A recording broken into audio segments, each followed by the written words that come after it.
Eric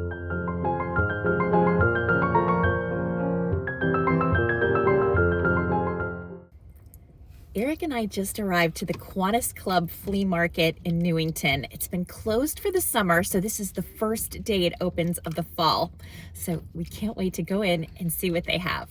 Let's go.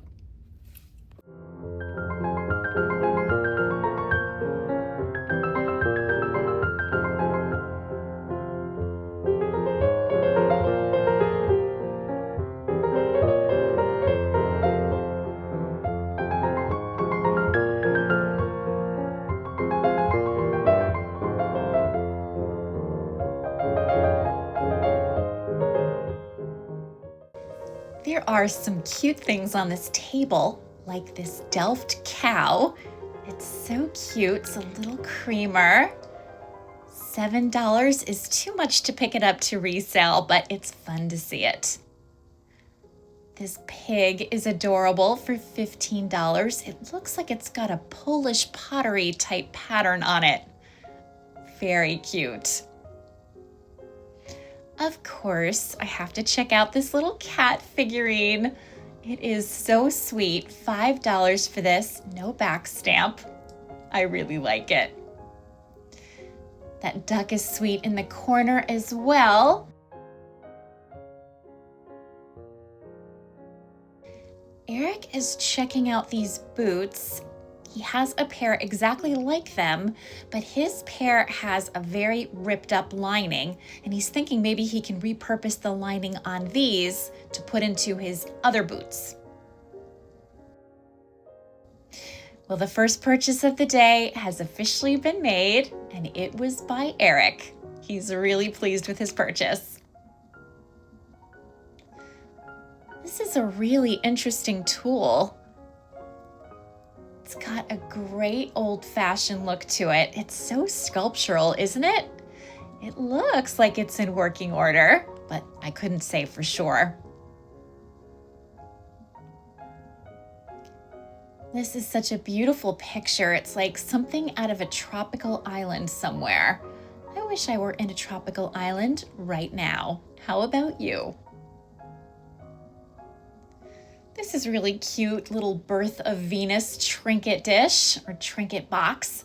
A little bit of jewelry inside. There are lots of pretty little pieces on this table, so I'm just kind of looking them over. I do love vintage jewelry. Trying to see if there's anything in particular that catches my eye. This is very pretty. Nice design. I love it when pendants can also be used as pins. Makes them multifunctional. This is lovely. I just wanted to show you this design. Such a nice old-fashioned image, isn't it? Yeah, it's fun. What to say 5 times? I really like this scarab bracelet. It's got these nice, very violet-y looking stones. I'm gonna give it. And I want to show you this sweet cat pin. Isn't that so cute? This is a really nice table. I've officially made my own first purchase of the day. I love this bracelet. I think it's really pretty. I'll get some good use out of this. We have these little wooden clamps. I bought Eric a set of 4 from an estate sale this summer. These little wooden houses and trees and things are very sweet. I want to get a really good look at this Ferris wheel. That would look so cute on somebody's window ledge or maybe over a door frame or on a shelf. There's some interesting ceramic and porcelain kinds of things laid out here on the table. So I'm taking a little look just to make sure I don't miss anything good. You never know when you're going to find a gem. This is such a lovely plate. It's a great pattern, Autumn Delight, Johnson Brothers, but this one is a sad friend, so I'm gonna leave it here. This is a really funny, very vintage looking light switch cover. Looks like the kind of thing that would have been in the bedroom of one of my friends when I was growing up. The clown is cute and also just a little creepy, so I'm gonna leave it here. There's a whole pile of interesting crocheted and knit pieces in this bin, so I'm just taking a quick look through them. Oh boy, this one is making me really hungry. Ice cream sounds pretty good about now, wouldn't you say? Oh, yeah. I like this welcome sign. It's got just the right amount of spookiness to it. There's a lot of really fun ones here. I think these are all handmade, and you can learn a little bit more about the creator right here, Mama Jen. This table is full of Delft items, like this really beautiful Delft tile. And some really nice Delft plates. These mix in so nicely with other kinds of blue and white patterns. This one's really nice too. I like how each one has a slightly different depiction of a windmill. And here's just a general blue and white plate. This one's really nice as well. There's the back stamp, made in England. Oops, made in England, of course. Probably help you more, right? I like these pretty Lenox teacups, but there are no saucers to go with them, so I'm gonna leave them here. They have a little creamer and sugar and a little sauce boat that go with them. These trays are so funny. They remind me of my cafeteria days when I was in elementary school. I think our trays were a really groovy orange color though. This table is full of Hot Wheels and Matchbox cars. My brother Bruce would have had a field day here back when he was a kid. He would have gone crazy for this table. I recently ran into this Fisher-Price phonograph. It's really funny to see it here, and the one I recently saw was also in its original box, just like this one. It's always nice to see a little Fisher-Price when I'm out and about. It's really, really pretty. I really like this wall art. This looks like a little house by the sea. I like the flowers, and the flag is a nice touch. Very soothing and relaxing. And I think this is maybe a little Thomas Kincaid reproduction, if I'm not mistaken. And there's some old vintage signs, or at least reproduction signs, in the mix here as well. Eric has an old car like this in the barn. This is a really interesting one. It says Scat Car. Looks like it's had some pretty good use back in the day.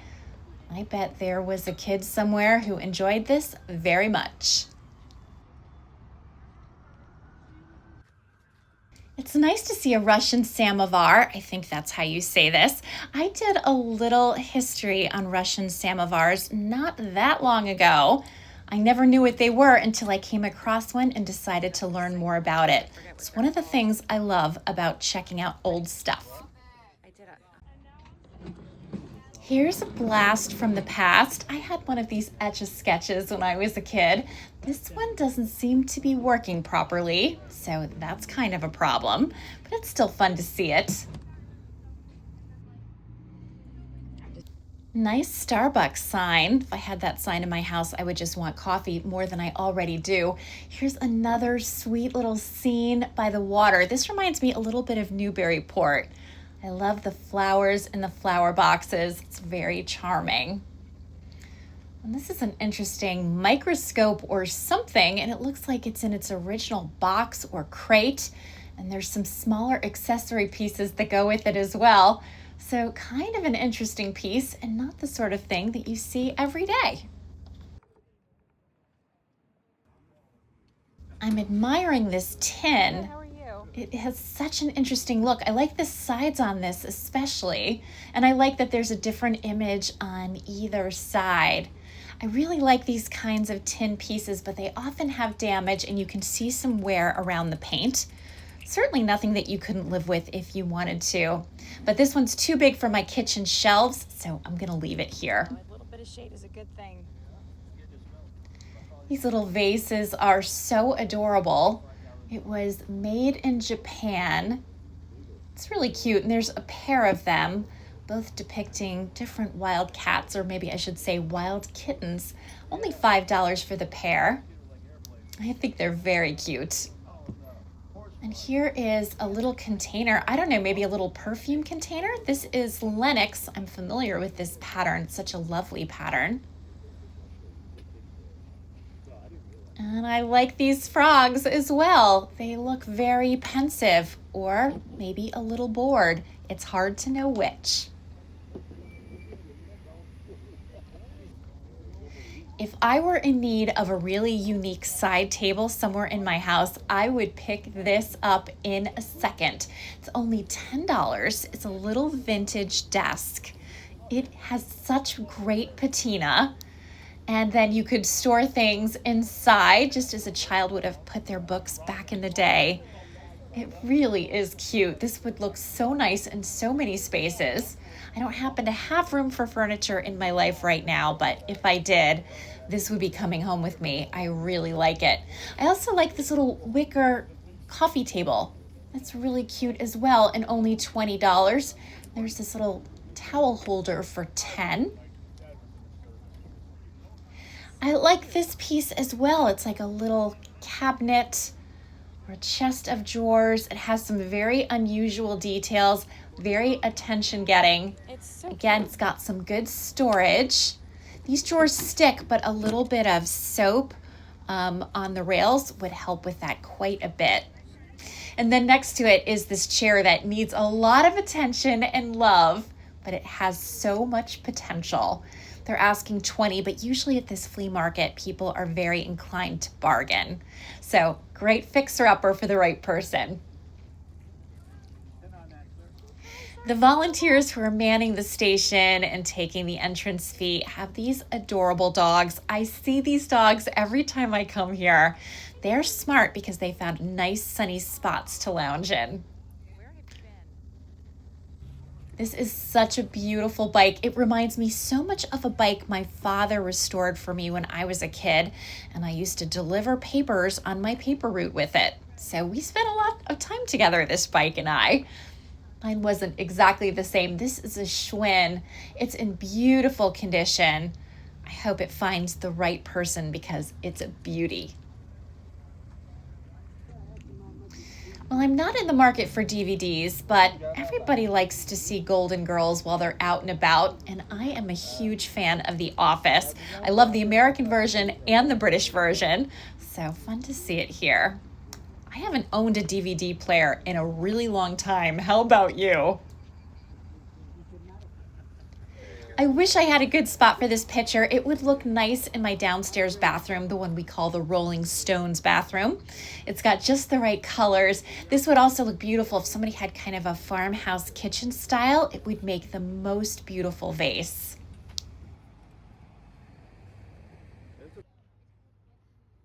Well, it's time to head out. Eric is holding the bag like a good man, and I think we're gonna make our way to the car. We have had a really good time. We're making our way back to the truck. We found a few good things. We're pleased overall. And now I think it's time for breakfast. So that's our next stop. We've just arrived at the Olympia Diner in Newington, Connecticut. It's an old classic diner that's been here since 1954. The diner has been owned by 3 families, but the same one has run it since 1974. Many commercials and public service announcements have been filmed here, as well as scenes from the movie Jackknife with Robert De Niro in 1989 and Promises in the Dark with Marsha Mason in 1979. More recently, a scene from Once More with Feeling starring Drea Di Matteo was shot here. Recently, there were plans to demolish this fabulous building to make way for a new fast food restaurant. Thankfully, those plans were dropped.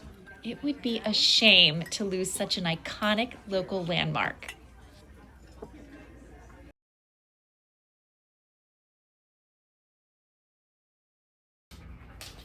Eric and I didn't buy a lot of things at the flea market, but I do like what we picked up. You already saw those big rubber boots that he bought. He's really excited about those. He hasn't yet tried to use the inserts with the old boots or whatever it is he plans to do. They're still here in the dining room. In fact, I'm looking at them now. But he will be doing that project soon, and it's getting colder and colder outside, so I have no doubt that those boots will come in handy. You also already saw the beautiful scarab bracelet that I picked up.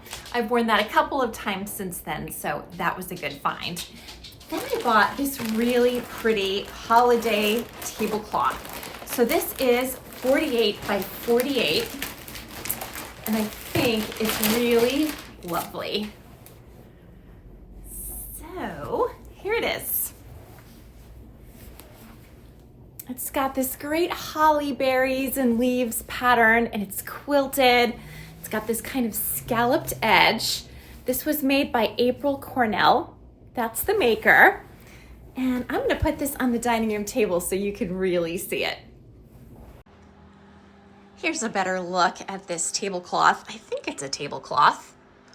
If I were to keep this myself, which I'm not going to because I have a lot of tablecloths, I would put this over probably a white tablecloth or maybe even a green one.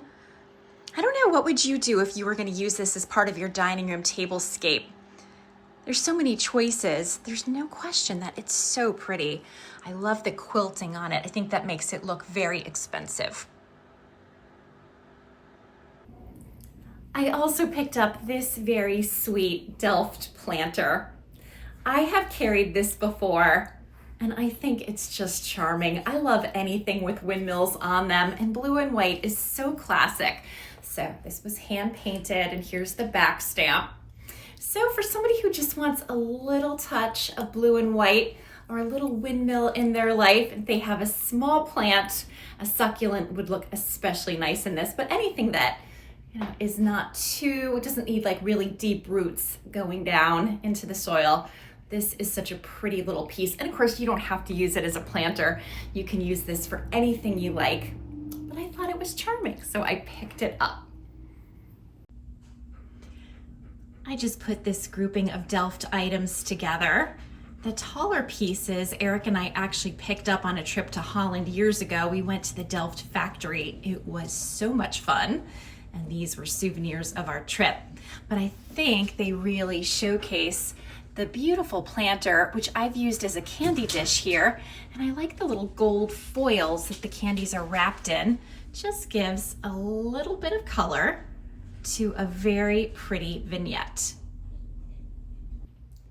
After we went out for breakfast, we decided to pop into Savers. Well, by we, I mean me. Eric is not a big fan of Savers, and actually he's not a big fan of thrifting in general. He's much more of an antiques guy. So he stayed in the car while I ran in, and I wasn't sure if I would really find anything. Savers is always very hit or miss for me, but I did pretty well. So I'll show you this great fall decor piece I picked up. It's this pheasant ice bucket. And I don't have need of an ice bucket in my life, but I loved the design on this. I love anything with pheasants or quails in the fall. I just think it's got a great look for the fall. Here's the top. So this will be going somewhere in my decor, and I thought it was a really good find. Here is the new pheasant ice bucket. It's on the top shelf in my dining room. I recently cleared off all of these shelves because I just was ready for a different look, and I thought, let's just really focus on fall themed items. Like this great turkey plate. This is a Johnson Brothers. And this Thanksgiving scene I thrifted earlier this spring. And these fabulous little quails you'll see in an upcoming video. And we have just a little bit of autumnal color and another little quail. This guy is Lennox. So it was fun to change these up, and I'd been meaning to do that for some time anyway. I love the marigold carnival glass. I think it's perfect for the fall. But It was this pretty little pheasant ice bucket that got the party started. And while we're here, I think I'll show you the rest of the room because I did some other updates as well. Here is the Limoges china cabinet, and I have added this fabulous Thanksgiving picture, which I love. I just put it in front of the mirror for now. And then over on this side, I have a pumpkin. This pumpkin lights up, which is really kind of a pretty effect. And then I have another pumpkin picture, another Thanksgiving picture over it. This is another one that I absolutely love. I thrifted that last fall, so it's nice to have a pair of them. And then turning around the room, not too fast, I'll show you what we've got going on the demi-lune table. We have this little pumpkin face and some more carnival glass. And then over here, I have this big harvest themed planter with faux flowers. They have to be faux because of the cats. Otherwise, I could definitely do some dried hydrangeas. I would love that. But that would not last for long. And then I have this great turkey that I thrifted. I can't remember if it was last summer or spring actually, but I get such a kick out of this. I'll change up what I have going on here. I just haven't gotten to it yet. And then last but not least, we have the dining room table. And the dining room table has some more marigold carnival glass on it. I love this set. I think it's absolutely beautiful. And it's really making me happy to see it. Unfortunately, I also have a radiator cover and some other paraphernalia around because of the entryway project that is still going on. You can see the floor has been painted white. Eric is going to paint black checks on this. So it's gonna look like a black and white hand-painted checkered floor, very old colonial. I think it's gonna be so pretty. This room has come a long way and we're almost there. There is an end in sight, but right now he's kind of shifted his focus to working on painting the house while the weather is permitting. And you can see all the dust from the sanding that's been happening is on the treads, which are black. And we're gonna get a runner to go up these stairs and to go up the stairs from the second floor to the third as well. That will protect the black paint and just kind of be easier to keep clean. I still need to put some decor, some fall decor into the library, but I haven't gotten there yet. I am taking my time and that's okay.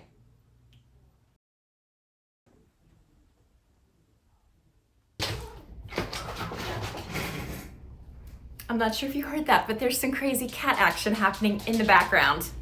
And Licorice is doing a little bit of tap dancing, just so she's included with the mayhem. But I bought this really beautiful wool plaid throw blanket. I have picked up variations of this same throw blanket at least 3 times. And every time I get comments from viewers who say, you should keep it, it looks beautiful in your library. And every time I say, no, I'm gonna sell it because I have something similar. But this one I'm gonna keep.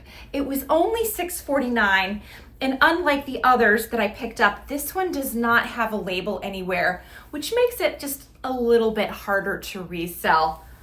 Not impossible, but harder. Yeah, so there's nothing verifying who made this. There's nothing that verifies that it's 100% wool, although I do strongly suspect that it is. My guess is this is a Faribault blanket or something very close because it just has that look and feel. I think it's beautiful, and this will be perfect as it gets chilly and we need to go for a throw blanket. It's hard to film sometimes when there's cat antics all around me. They are so funny, and if you're wondering why I keep touching my mouth, it's because as they run around, cat hair is going flying everywhere. It's not very dignified. I just tossed this throw blanket right over my chair in the library. I washed it in a little woolite and it's nice and clean. And I think the colors are really pretty in this room. So I'll play around with the exact arrangement I like in here, but I think it gives a little bit of a cozy winter vibe. Now I just need a cup of hot chocolate to make things complete.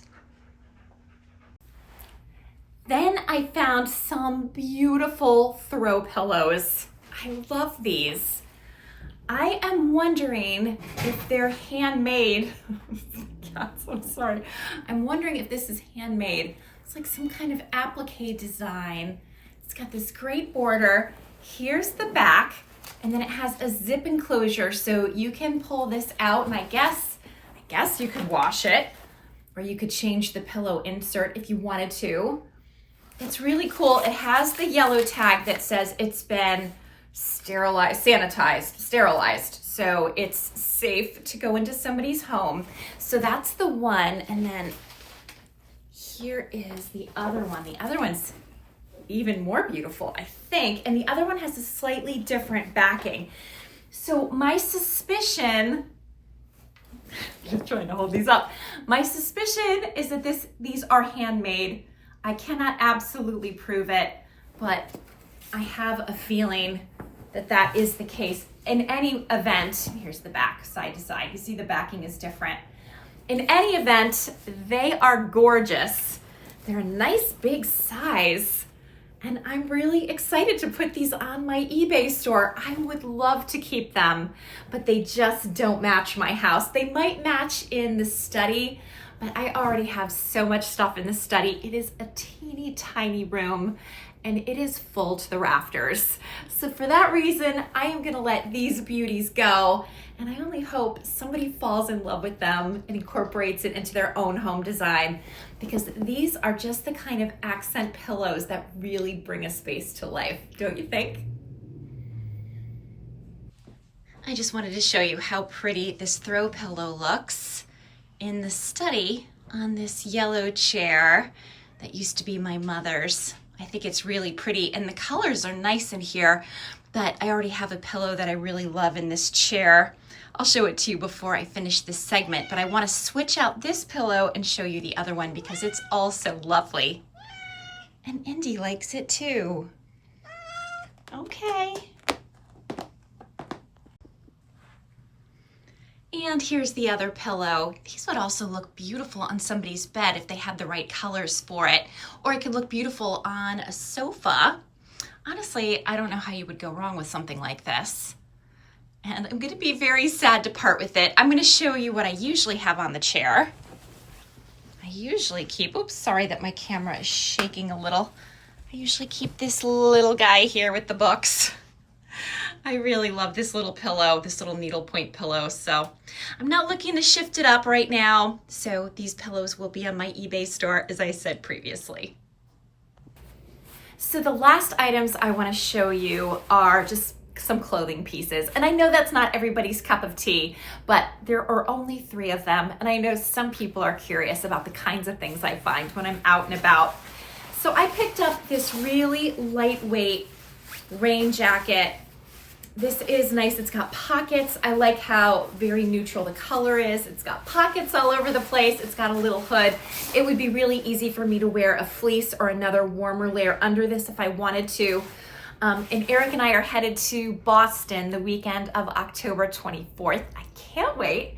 By the time you see this video, that weekend will have already happened, and I do plan to make a video about it, so that will be coming up. But my old raincoat, which was from Land's End and has to be at least 15 years old, finally completely died. And I thought, oh my gosh, if we have a deluge the weekend we're in Boston, I'm gonna need something, because we plan to do a lot of walking regardless of the weather. So I think this will really come in handy. This is not any special maker. It's all in motion. I don't know, but it's water resistant and I think it will get the job done. It was $7.99, which seems a little high for a thrifted coat, but that's how it is. I also bought this pretty sweater. This was originally from Loft, And I just love the colors. I think the colors kind of suit my skin tone. This is more like something I'll lounge around in at home, more than wear to work. This kind of confetti pattern was really popular several years ago. I actually have something in a different color tone with the same sort of pattern, this sort of flecks of color. But I like that this one had kind of a pinky look, just sort of soft and pretty, and I'll enjoy hanging out in it at home. And I bought this really pretty striped cardigan. This was originally from Coldwater Creek, a store which makes me think of my mother. She loved that store. But it's just, again, a nice, really basic, casual kind of sweater. I could wear it to work, but probably I'll mostly wear it when I'm home. I can never have enough layers when I'm at home. Oh, and the last thing I have to show you, I must have left in the other room. I'm gonna go grab it. Hold on a second. Okay, just found it. It is this nice fleece jacket. You can see it's blue. I love blue. It's my favorite color. This is from LL Bean, and it was $9.49, which seems excessive to me, but I think I'll wear this a lot. I love fleecy zip-up jackets. I have at least 3 other ones in different colors. I have a red one, I have a beige one, and I have sort of like a taupey one that's a little on the warm side, like a little too warm sometimes for inside the house. This one is gonna be the perfect weight for wearing inside the house. My house can get very drafty. This is a very old house.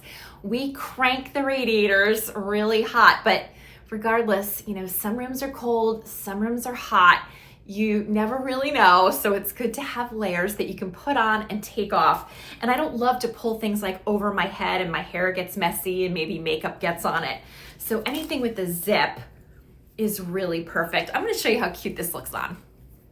So here you can see the nice fleecy jacket. Oh my gosh, this is so warm. I cannot wait to wash this and get it in my closet. I know I'll reach for this all the time.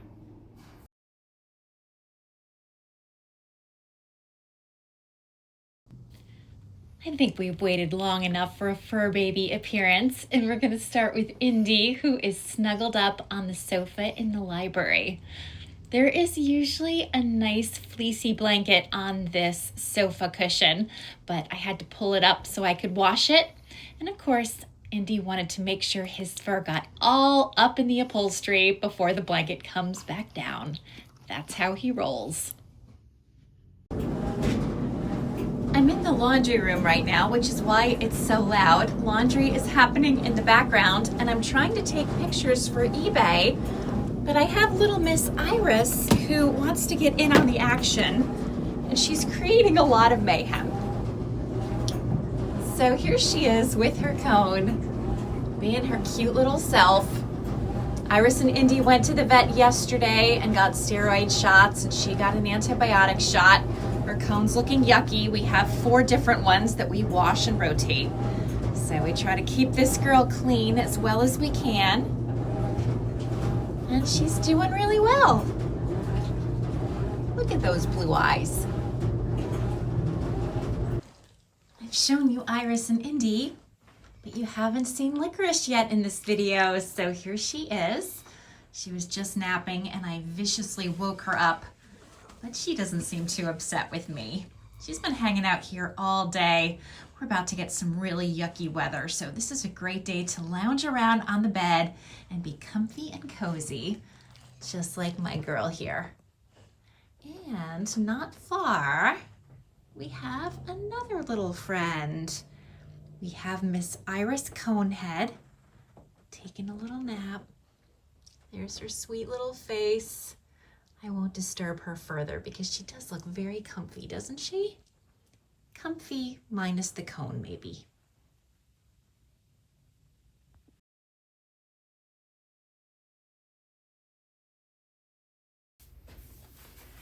It's a beautiful day outside, and I thought it might be a good excuse for us to take a little field trip. I don't think it's even 2 miles away from here. I have something interesting that I want to show you. You're especially going to like this if you like a little bit of local history. So let's go. It's such a beautiful day, isn't it? But we are headed to Denison Cemetery, a very old cemetery that's very close by.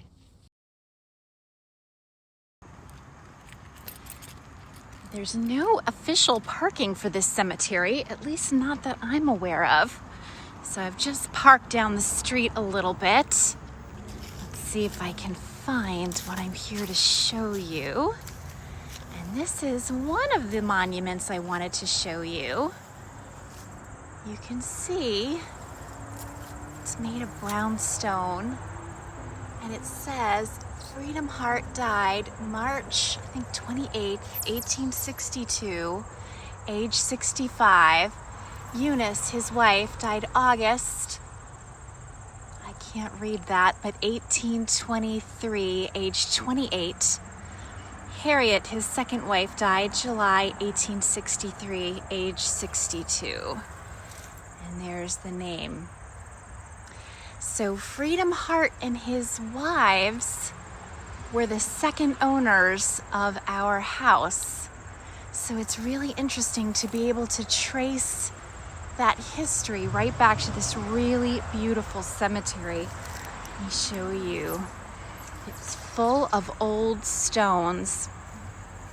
Unfortunately, it's in a kind of a busy area, but a lot of history and human lives ended here. These little stones, I believe, are the stones of the Hart children. It was a tough time for children back in the 1800s.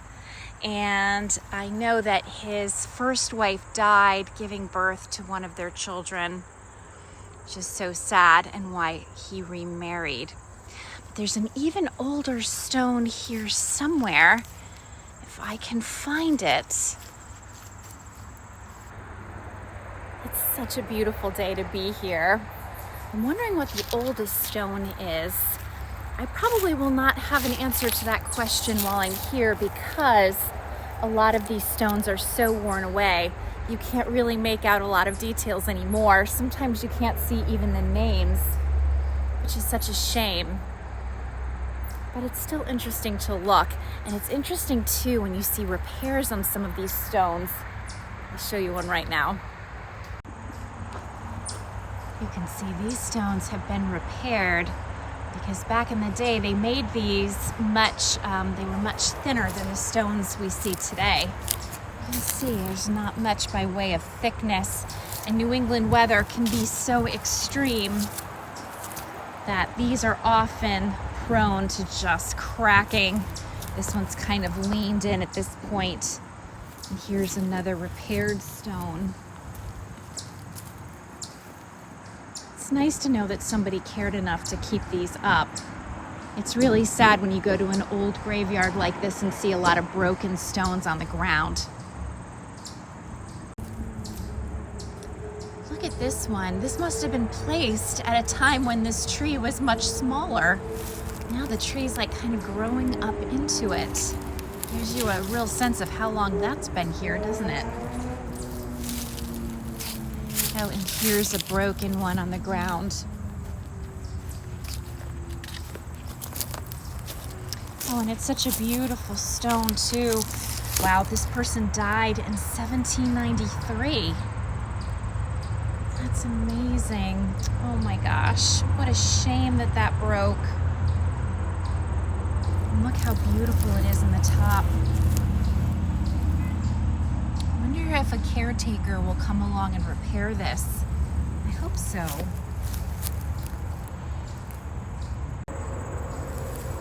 Oh my gosh, look at this one. Revolutionary War. Thomas Galpin, Captain Stanley, died November 17th, 1802. So it's interesting because the house next door to ours, if you're looking at our house on the right-hand side, it was known as Galpin's store. It was a general store. It's a private home now. I'm sure that was part of the same family. And there's more Galpins over here. And these stones are beautiful. Oh my gosh, look at this one. This was wife of somebody Galpin who died in 1793. So, and there's another one, another Galpin, another beautiful stone. So I was hoping to find the first owner of our house. Oh, I just did. Oh my gosh, isn't that funny? Asahel Hart was the first owner of our house.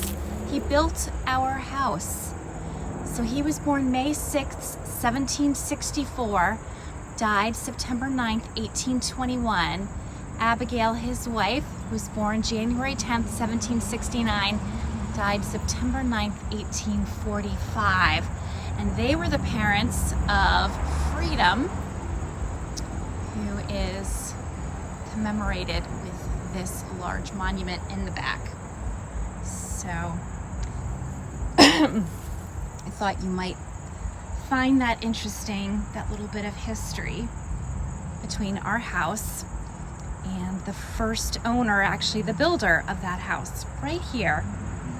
And Asahel is such an unusual name to modern ears, but I guess it was a big name back in the day, and there were a lot of Hart family members who had that name, so it was passed down through the generations.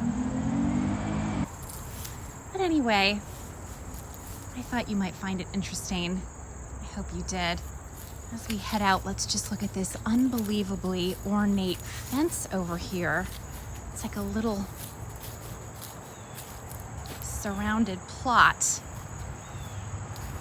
But this fence is gorgeous. It looks like it's wrought iron. And look at this beautiful angel.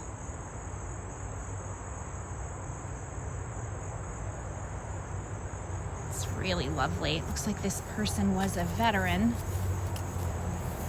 a sergeant, Civil War sergeant, Wadsworth A. Washburn, died in 1863. Really beautiful fence surrounding his stone. So anyway, I hope you enjoyed this little walk back in time. This is such a beautiful old cemetery. I would imagine there probably aren't any people living today who would have remembered any of the people that were buried here, because most of these stones have been here since the 1800s. But I hope that there are family members or people who have some other connection to them to keep their memory alive. I know the Hart family feels very close to Worthington Home. And that concludes our field trip for today.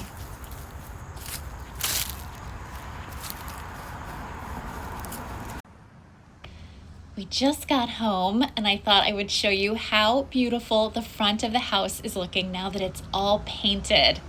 It looks so clean, doesn't it? I think Eric did a really nice job. Actually, the plaque that says that this house was built by Asahel Hart in the 1780s needs to be repainted. It's really faded with sun damage, but that will go back up. Look at the difference between the faded paint on the right-hand side and the brand new paint on the left-hand side. Isn't it dramatic? It is quite a difference. I can't wait to see the whole thing painted.